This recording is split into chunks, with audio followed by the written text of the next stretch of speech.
Welcome to the Breckenridge Zone's eCast of the BareFacts for October 30th, 2011.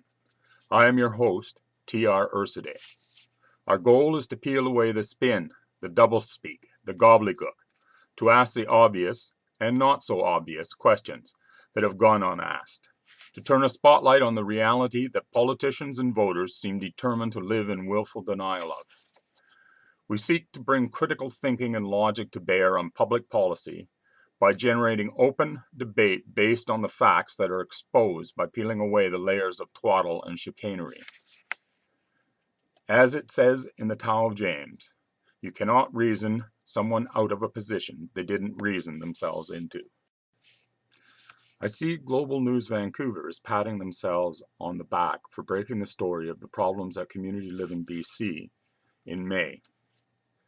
If Global News Vancouver was aware of the funding problems at Community Living BC in May, and were so concerned about the problems the cash crunch was inflicting on the developmentally disadvantaged, i.e. the closing of group homes, why was Global News Vancouver not raising the effect extinguishing the HST would have on Community Living BC's already inadequate budget? Could it be, perhaps, because Global News Vancouver was not concerned so much about the people, but about the story? Raising questions about the harm extinguishing the HST would do to the developmentally disadvantaged could have ruined the HST circus story. By not raising the question of the negative impact extinguishing the HST would have had on the developmentally disadvantaged and other vulnerable British Columbians, not only gives you the HST story, but should the HST be extinguished, you get multiple stories of Community Living BC's failure to take proper care of those whose welfare they are charged with protecting. Plus, they get to pat themselves on the back repeatedly for having broken the story last May. I see that in Abbotsford, the mayor, council, and staff are insisting on going with a P3 to upgrade the city's water supply. They are so fixated on the $65.7 million the federal Conservatives are waving around like a red flag under the nose of a bull to attract the unwary and uninformed politician into building using a P3. Originally, the water upgrade was to be done in partnership with Mission before Abbotsford's mayor and council had their hissy fit because Mission's council and mayor listened to their citizens. As part of the original agreement, Mission was to pay 1/3 of the cost, while Abbotsford was to pay 2/3 of the cost. If you divide the cost of $291 million by 3, Mission's share would have been $97 million. Now, in the world outside of Abbotsford City Hall, $97 million is $31.3 million higher than the $65.7 million grant the federal government will give Abbotsford for using a P3. One would have thought that with 2 retired principals, 1 active principal, a retired banker, and a real estate agent, one of them would have realized that $97 million is higher than $65.7 million. Perhaps they need to call in an environmental hazard assessment team to ascertain whether the oxygen levels within City Hall are low enough to be causing reduced mental capacity in staff, council, and mayor.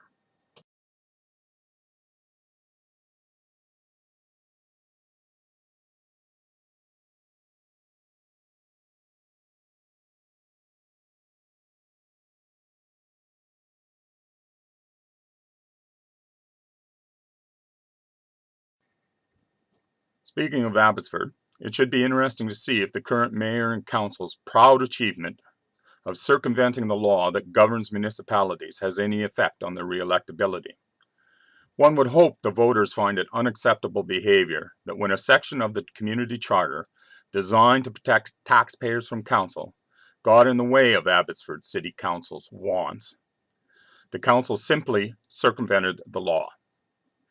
Because mayor and council chose to circumvent the law that protected taxpayers from being saddled with subsidies to private businesses, Abbotsford taxpayers are now stuck paying multi-million-dollar yearly subsidies to a professional hockey team, the Heat.